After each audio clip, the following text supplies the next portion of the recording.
perming galala para sa sitio Lasso dun eh. Ginagaran na yung isang target din eh, nakakutos ako. Tuyo rin tayo no guys. Doon nalada. Ngayong Mayo 11. Ganda yun ni Uncle Elvis.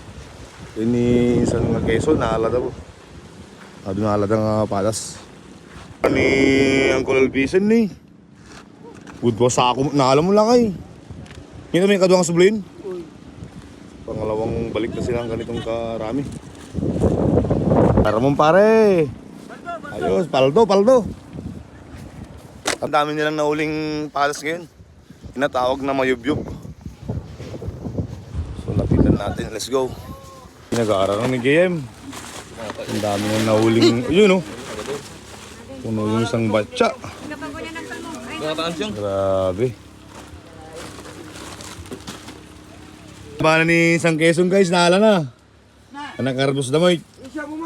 So ngayong Mayo 11. Ano kilo at ipatapat mo sin? Nangatamo tayo, 10 kilos.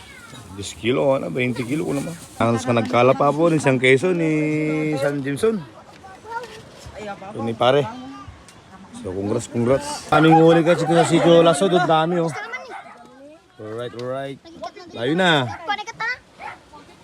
Si Jomar Tabudlo. Alright. Kusigod dito naalan din sa anin eh. Mahalin, mabaging guys. Saka ko ni mahalan din nabaginan eh. So mala ako sigod dito ako. Dumayo ka dito sitio Lasso. Singpot ko. Di pa yung pa-shirty ka. Guys, oh. Nagsubli naman eh. No, kayo may gumala nga po, may dumayo kayo ito sitio Lasso. Biro ko nyo lang ni Jimson katikikan ni Quezon guys. Teka dati nagkalap ti puro. Alright. So shout out ni Rodel Tiki. So tropa na yun oh. Benji guys, ora laglamlam ma di Rupert ti Gasmas ni Tiki na anos na nagkalap ti padas. Ayun no si Benji Bradillo. Alright. Nalakong guys. Kurang lang akong tubagilan ni. 4 media ata rin. Kurang pa yata may sabat siya nga na alada. Like, bumili ka nga. Yun. Yun. Isba man di.